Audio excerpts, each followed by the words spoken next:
네, 여러분 안녕하십니까. 오는 6월 1일 제8회 전국 동시지방선거가 실시됩니다. 이제 채 석 달도 남지 않았습니다. 지금 도의회 의원 선거 관련해서 또 분위기가 후끈 달아오르고 있는 시점이죠. 또 이번에는 또 그 어느 때보다도 또 많은 후보들이 나와서 치열한 접전도 예상이 됩니다. 그래서 저희 JIBS에서는 유튜브 기획으로 2022 선거 쾌담을 준비해서 유권자들의 알 권리와 그리고 또 선택하는 데 많은 도움이 될 수 있도록 후보자들의 정책 비전과 현안에 대해서 같이 이야기 나누는 시간으로 준비했습니다. 자, 저희가 제주시 또 지역구 후보자들 먼저 모시고 이야기를 나누고 있는데요. 이번 시간에는 제주시 1도 1동과 2도 1동 건입동 후보조 바로 국민의힘의 박광철 후보와 이야기 나눠보도록 하겠습니다. 어서 오세요. 반갑습니다. 네, 안녕하세요. 반갑습니다. 네, 먼저 우리 유권자 여러분들에게 본인 소개 좀 부탁드릴까요? 네, 저는 제주시 1도 1, 2도 1 건입동 선거구에 출마하는 박왕철입니다. 반갑습니다. 네, 반갑습니다. 네. 자, 이미 주요 경력들을 쭉 살펴봤는데요. 여러 가지 제주시 청년연합회장이라든지 청년 활동들을 많이 하셨더라고요. 네, 좀 잠깐 소개해 주시겠어요? 어떤 활동인가요? 저는 제주특별자치도 연합청년회장을 역임하면서 연합청년회 활동을 해오면서 제주의 아름다운 바다를 보존하기 위한 수중정화 활동 그리고 제주의 공적 자원을 지키기 위한 한국공항의 먹는 샘물 지하수 증산 반대 운동을 통해 기업의 지하수 증산안에 제동을 거는 등의 성과를 이뤘고요. 또 그 이외에도 우리 동네 취약계층을 위한 5년간의 밑반찬 배달을 하면서 둥교하는 우리 아이들을 위해 하루도 빠짐없이 안전 지킴이 봉사 활동 등을 하며 우리 지역을 먼저 생각하는 마음으로 언제나 현장 속에서 문제점을 처리하고자 발로 뛰고 있습니다. 아, 그렇군요. 네, 봉사활동도 많이 하시고요. 이번에 국민의힘 소속으로 이제 출마를 예정하고 계신데 출마를 결심하게 된 뭐 계기가 있으신가요? 좀 말씀해 주실까요? 저번 2018년 지방선거 이후 메모장 안에 빼곡히 쌓여 있는 수많은 주민의 목소리가 아직 해결되지 않았습니다. 이제는 정말 해결되지 않은 지역 현안에 대한 성과를 도출해야 되는 시기라고 생각합니다. 저는 그동안 지역의 발전 방안에 대해 연구하고 여러 대안에 고민해왔던 만큼 이번 선거를 통해 꼭 실현하고 싶습니다. 아, 그렇군요. 다시 또 재도전이신 거잖아요. 이게 정치 신예들이 이번에 또 많이들 나오시면서 많은 분들이 또 궁금해하실 것 같습니다. 이번 기회에 좀 알려주시면 좋을 것 같은데 사실 이제 당적이 국민의힘이거든요. 국민의힘 소속으로 출마하시게 된 혹시 이유가 있으신가요? 저번 지방선거에 뛰어들 당시에도 또한 지금도 보수의 정당을 선택했습니다. 흔히들 진보는 이상과 감성을 보수는 현실에서의 능력과 성과를 중요시한다고 하는데 사실 이 둘을 모두 갖춰야 한다고 생각합니다. 보수와 진보의 이념을 가를 필요가 없다. 저는 그런 생각을 하고요. 다만 보수당의 강점이라는 국가 안보나 미래 비전의 중요도를 두고 있고 앞으로도 실현시키고 싶은 공약들과도 결을 함께 하기 때문에 이번에도 국민의힘을 선택했습니다. 그런 이유로 또 선택을 하셨고요. 사실 이 정치를 하는 데 있어서 가족의 힘이 크잖아요. 중요한 역할을 하게 될 텐데 가족들의 반응 또 재도전한다고 했을 때 어땠는지 궁금한데요. 저번 지방선거에 낙선을 하면서 가족들 또한 상처를 많이 받았지만 그 재도전한다는 마음으로 제가 지역을 곳곳을 돌아다니며 제가 365일 궂은 날씨에도 비가 오나 눈이 오나 동초등학교 후문에서 교통 안전 지킴이 봉사활동 함으로써 그 모습을 우리 어머님이 지나가면서 보셨는데 참 가슴이 아프다. 하지만 저에 대한 그 도의원에 출마하고자 하는 그 의욕이 너무 넘치다 보니 우리 어머님이나 우리 와이프나 전부 다 동의를 해주시고 도와주고 있습니다. 다 같이 또 힘을 보태주고 계시군요. 든든하시겠습니다. 사실 이제 우리 출마하시게 된 이 지역 같은 경우에는 이제 원도심이고 또 중심지 역할을 했던 곳이잖아요.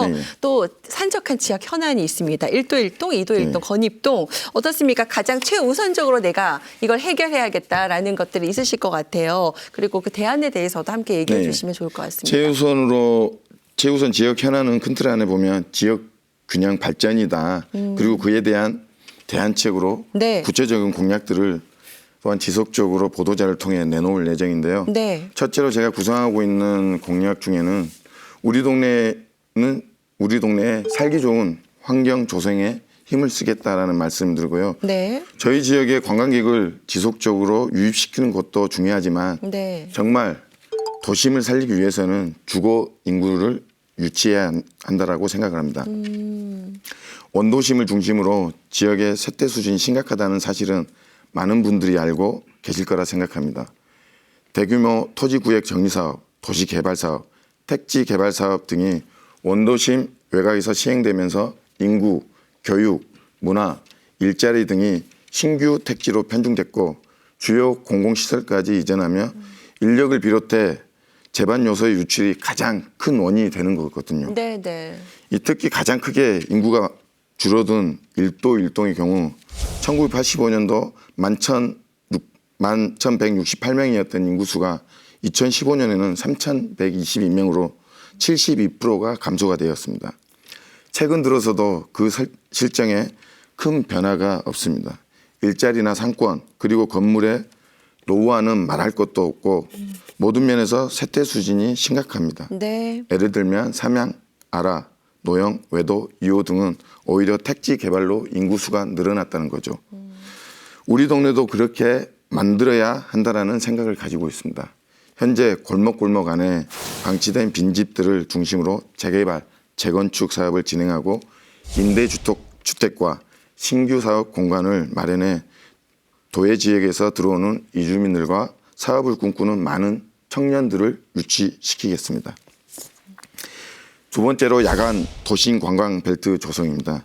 현재 원도심 활성화를 위한 다양한 도시 재생 사업들이 진행 중이긴 하지만 네. 지금까지의 성과들을 쭉 보면 칠송로 상가 환경 정비, 방과후 아이돌봄 센터 조성, 모관지구 보행가로 환경 개선 등인데요.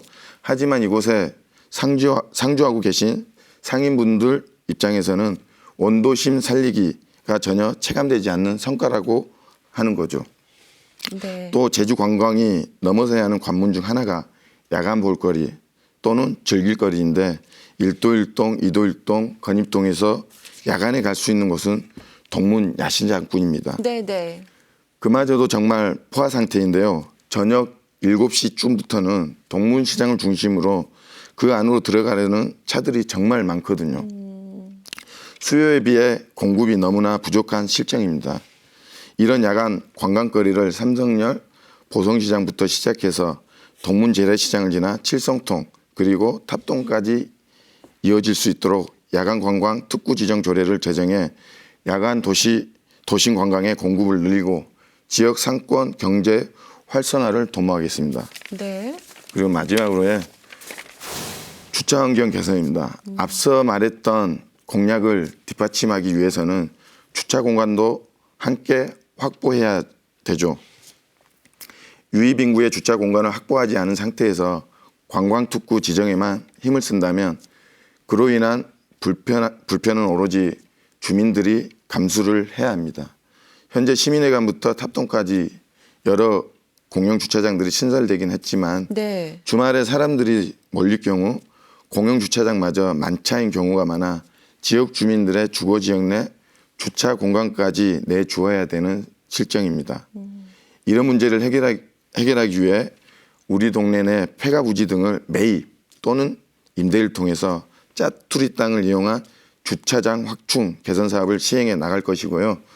한정된 자원을 보다 효율적으로 사용해 주차 분쟁을 포함한 사회적 갈등을 최소화할 수 있도록 힘을 쓰겠습니다. 네. 발광철 출마 예정자 후보의 이제 여러 가지 지역 현안에 대해서 또 대안까지 이게 공약이 또 포함된 거네요. 또 그렇죠. 말씀을 여러분께 들으셨습니다. 많은 분들이 공감하는 또 이야기일 거라 생각이 들고요. 자, 이번에는 조금 또 분위기를 바꿔서 조금 약간 긴장되신 것 같은데, 유튜브를 또 만나고 계시니까 편안하게. 사실 스트레스도 많이 받으시고 요즘 코로나19로 또 거리두기 하느라 또 만나는 것도 힘드실 텐데 나름의 그래도 어떻게 그 운동을 좋아하실 것도 같고요. 스트레스 해소법이라든지 뭐 취미 같은 거 좀 있으세요? 스트레스 해소보다는 저는 다양한 사람 만나고 대하는 그 자체가 너무 재미있거든요. 좋으셔서 네. 그리고 또 조금 짬짬이 시간에는 수영도 가끔씩 하러 다니면서 네. 취미생활을 하고 있습니다. 아, 그러시군요. 네. 그 여러 가지 되게 이제 조금 지금은 긴장하셨지만 많이 되게 이제 긴장했죠. 사교적이시면서 네. 활동적이신 분 같아요. 네, 제가 자신만의 이런 분위기가 처음이라 많이 긴장했죠. 어색하셔서 그러신 많이 거죠. 어색하죠. 네, 많은 분들 만나실 때 되게 좀 자신만의 이렇게 장점이라든지 또 사람들이 나에 대해서 이런 얘기 해주신다는 거 있으시면 오늘 또 유권자들에게 어필하는 시간이잖아요. 네, 한번 말씀해 주시죠. 자신만의 장점 어떤 게 있으실까요? 저는 청년의 활동을 20년 이상 지속해 오면서 43개 읍면동의 청년들과 다양한 사람들을 만나고 함께 지내며 습득한 대화 능력입니다. 좋은 대화의 핵심은 들어주기라는 말이 있습니다. 네. 제가 얼마나 좋은 말을 해줄지보다 상대방의 말을 얼마나 잘 들어줄 것인가가 중요하다는 이야기인데요. 수평적 위치에서 주민들의 말을 귀 기울여 듣고 공감하며 함께 고민할 자세가 어떠한 누구보다 준비된 후보라고 저는 자부합니다. 늘 들을 준비가 되어 있으시다. 그렇죠. 네, 그 마음 쭉 이어가시기를 좀 바라면서 마지막으로 우리 유권자분들에게 하고 싶은 이야기 있으시면 해주시죠. 제가 사랑하고 존경하는 국민 여러분, 제가 4년 전 지방선거를 준비할 때 그리고 그 후에 고배를 마신 뒤에도 저는 우리 동네 구석구석을 정말 많이 걸어 다녔습니다. 방치된 폐건물, 아이들이 마음 놓고 다니기엔 위험천만한 도로, 사람들이 발길이 끊긴 쓸쓸한 상가, 노숙자들의 술판, 거리 정비 사업 후 깨진 채 방치된 도로 등 참 많은 것들을 보았습니다. 차를 타고 빠르게 지날 때 보지 못했던 것들이 참 많더라고요. 목표만 바라보며 빠르게 목적지에 도달하는 것도 좋지만 그로 인해 정작 놓치지 말아야 할 많은 것들을 놓치고 있지는 않을까 하는 생각을 많이 했습니다. 네. 또는 저는 지난 5년간 사제 동행이라는 사자성어를 늘 가슴속 깊이 새기고 있습니다. 우리 동네 주민 한 분 한 분이 저의 스승이기 때문에 항상 배우는 자세로 주민들과 함께 소통하면서 천천히 발 맞추어 걸어가겠습니다. 감사합니다. 네, 감사합니다. 오늘 말씀 여기까지 듣도록 하겠습니다. 네, 고맙습니다. 네. 자, 2022 선거회담. 오늘은 국민의힘 소속이죠. 1도 1동, 2도 1동, 건입동에 출마 예정자로 나오신 박광철 후보와 이야기 나눠봤습니다. 저는 다음 시간에 다시 뵙도록 하겠습니다. 함께해 주신 여러분 고맙습니다.